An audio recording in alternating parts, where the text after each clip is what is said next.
So the question is, CD and GH are respectively the bisectors of angle ACB and EGF, that D and H lies on side AB and FE of triangle ABC and triangle EFG.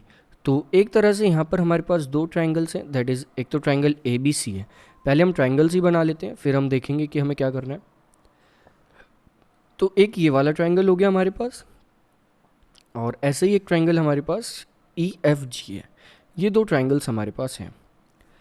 सो इन दोनों triangles में क्या हो रहा है कि CD और GH दो bisectors हैं। तो मार्क कर लेते हैं पहले। तो ये तो हो गया ABC ट्राइंगल, ये हो गया E,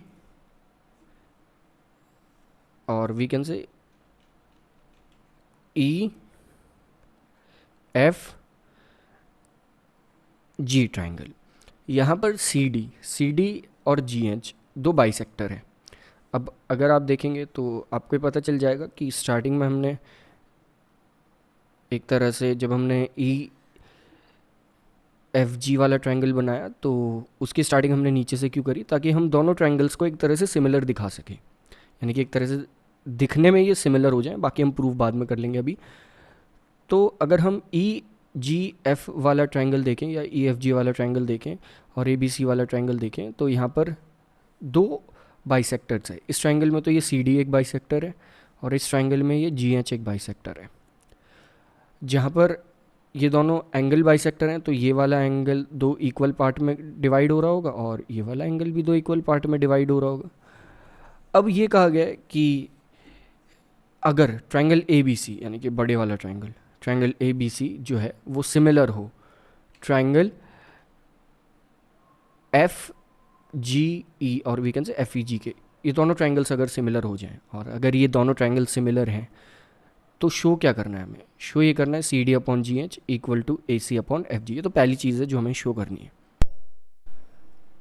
लेकिन अगर हम देखें कि इन दोनों ट्राइंगल्स के सिमिलर होने से क्या हो जाएगा, अगर ये दोनों ट्राइंगल्स सिमिलर हो जाते हैं तो होगा ये कि जो एक एंगल है, एंगल BAC, ये वाला एंगल इक्वल होगा angle EF, that is angle EFG के। यानी कि BAC को हम मार्क कर लेते हैं, BAC ये वाला एंगल है, ये वाला एंगल इक्वल होगा EFG के, दैट इज़ ये वाला एंगल।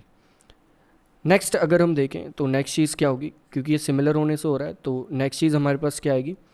नेक्स्ट हमारे पास आएगा कि angle ABC, that is angle ABC, ये इक्वल होगा एंगल FEG के। यानी कि एंगल ABC ये वाला एंगल इक्वल होगा एंगल FEG के। नेक्स्ट अगर हम देखें तो वो ये होगा कि angle ACB, that is angle ACB, ये इक्वल होगा एंगल FGE के। यानी कि ये जो थर्ड एंगल है हमारा, ये इस एंगल के इक्वल होगा। सो ये एंगल्स तो इस टाइप से इक्वल हो जाएंगे। तो इससे क्या होगा? इससे ये होगा कि तीन एंगल्स इस टाइप से इक्वल प्रूफ हो गए। सो इससे ये क्या होगा? इससे ये होगा कि अगर हम दो ट्राइंगल्स को सिमिलर प्रूफ कर दें, अगर हम पहला पार्ट प्रूफ करना चाह रहे हैं जिसमें ये कहा गया है कि फर्स्ट पार्ट को अगर देखें जिसमें ये कहा गया है CD upon GH equal proof करना है AC अपॉन FG के। CD अपॉन GH अगर हम देखें तो CD GH यहाँ पर है और AC और FG यहाँ पर है। यानी कि एक तरह से हम AH इस ट्राइंगल को इस ट्राइंगल के सिमिलर प्रूफ कर दें तो हम इस रेशियो को इक्वल प्रूफ कर पाएंगे। और ये दोनों ट्राइंगल्स सिमिलर प्रूफ कैसे हो सकते हैं? लाइक अगर हम यहाँ पर देखें तो ये वाला एंगल और ये वाला एंगल तो इक्वल ही है, क्योंकि अभी हमने देखा कि अभी हमने लिखा था कि दोनों एंगल्स इक्वल हैं। नेक्स्ट अगर हम देखें तो एक तरह से CD एक एंगल बाइसेक्टर है, मतलब ये एंगल दो इक्वल पार्ट में डिवाइड हो रहा है, ये भी एंगल दो इक्वल पार्ट में डिवाइड हो रहा है। हमें ये तो पता है कि एंगल, ये पूरा एंगल इस पूरे एंगल के इक्वल है, दैट इज़ ये पूरा एंगल ये पूरे एंगल के इक्वल है। अब इसका हाफ पार्ट भी इसके हाफ पार्ट के इक्वल होगा, ये भी पता है हमें, क्योंकि एंगल बाइसेक्टर है तो हाफ पार्ट होगा, हाफ पार्ट भी आपस में इक्वल होना चाहिए। लाइक हमने यहाँ पर लिखा था angle A C B equal angle F G E, तो हाफ यानी कि 1/2 angle A C B equal होना चाहिए 1/2 एंगल एफ जी ई के। इस टाइप से ये होना चाहिए, तो हम कह सकते हैं हाफ से हाफ यहाँ कट हो जाएगा, तो एंगल ए सी बी जो है वो इक्वल आएगा एंगल एफ जी ई के। ये इंपॉर्टेंट चीज़ हमें यहाँ से मिलेगी। सो अगर हम देखें हमें कौन कौन से ट्राइंगल सिमिलर प्रूफ करने थे फर्स्ट पार्ट में, एक तो हमें ट्राइंगल ए डी सी, और दूसरा जो हमारा ट्राइंगल था that is triangle F H G, ये दोनों ट्राइंगल सिमिलर प्रूफ करने हैं। इसमें एक एंगल तो इक्वल हम ऐसे ही प्रूफ कर देंगे, दैट इज़ जो हमें स्टार्टिंग में दिखा, एंगल बी ए सी जो होगा वो इक्वल होगा एंगल ई एफ जी के। नेक्स्ट, ये हमने देखा क्योंकि ये प्रीवियसली सिमिलर भी था। Next, angle A C B जो है, और वी कैन से ए सी बी का जो हाफ है that is angle A C B का हाफ हम लिखेंगे यहाँ पर। वहाँ पर तो हमने देख लिया था कि कैसे ही दोनों एंगल का हाफ इक्वल होता है। यहाँ पर हम उसे उसके नाम से लिख देंगे, that is angle A C B का जो हाफ होगा वो ये भी होगा और ये भी होगा। हमें प्रूफ तो ये पहले वाला करना है, तो इसी के अकॉर्डिंग लिखेंगे कि एंगल ए सी डी जो होगा, क्योंकि ये ए सी बी का हाफ है, ये इक्वल होना चाहिए एंगल एफ जी ई के हाफ के। एफ जी ई का हाफ क्या होगा, ये वाला angle, that is angle F G E, जिससे हम ये प्रूफ कर पाएंगे कि ये दोनों ट्राइंगल्स आपस में सिमिलर हैं। So double A similarity criteria के according A D C, triangle A D C और triangle F G F H G, ये दोनों ट्राइंगल्स आपस में सिमिलर प्रूफ हो जाएंगे। और अब अगर ये दोनों ट्राइंगल्स आपस में सिमिलर हैं तो हम एक चीज़ कह सकते हैं, इनके साइड्स का रेशियो भी आपस में इक्वल होगा। सो उस अकॉर्डिंग हम ये कह सकते हैं कि ये वाला रेशियो जो हमें गिवन है ये इक्वल हो जाएगा। सेकंड चीज़ अगर हम देखें, सेकंड हमसे क्या प्रूफ करने के लिए कहा है, सेकंड ये प्रूफ करने के लिए कहा है कि ट्राइंगल डी सी बी और वी कैन से ये वाला ट्राइंगल इस वाले ट्राइंगल के सिमिलर है।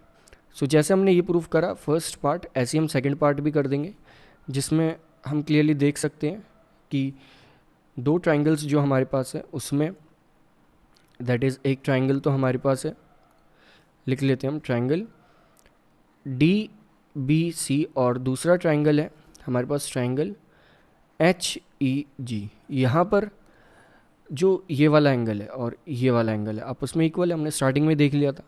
सो उस अकॉर्डिंग आप लिख सकते हैं कि एंगल डी बी सी जो है वो इक्वल आएगा एंगल एच ई जी के। नेक्स्ट अगर हम देखें तो सेकंड चीज़ तो ये है कि इस पूरे एंगल का हाफ ये वाला और इस पूरे एंगल का हाफ ये वाला, हाफ हाफ भी इन दोनों एंगल्स का इक्वल होगा, दैट इज़ हमने पहले ही लिख लिया था इसे कुछ इस तरह से। सो हाफ हाफ भी इक्वल होगा, तो एंगल डी सी बी जो होगा वो इक्वल आएगा एंगल एच जी ई के। अब दो एंगल्स तो इक्वल आ गए, सो इस अकॉर्डिंग हम कह सकते हैं कि ट्राइंगल डी बी सी जो है वो सिमिलर होगा ट्राइंगल एच ई जी के। ये था हमारा इस क्वेश्चन का second part.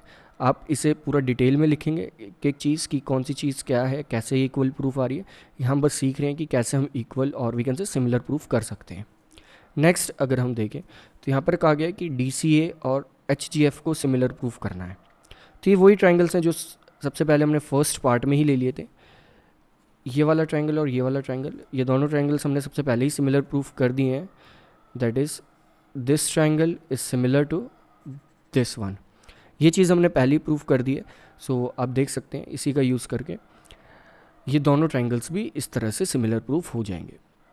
So you have to write these all things properly. आपको ये पूरी इक्वेशन बना के लिखनी है, बस हम यहाँ सीख रहे हैं कि कैसे हम किस ट्राइंगल को किसके सिमिलर कैसे प्रूफ कर सकते हैं।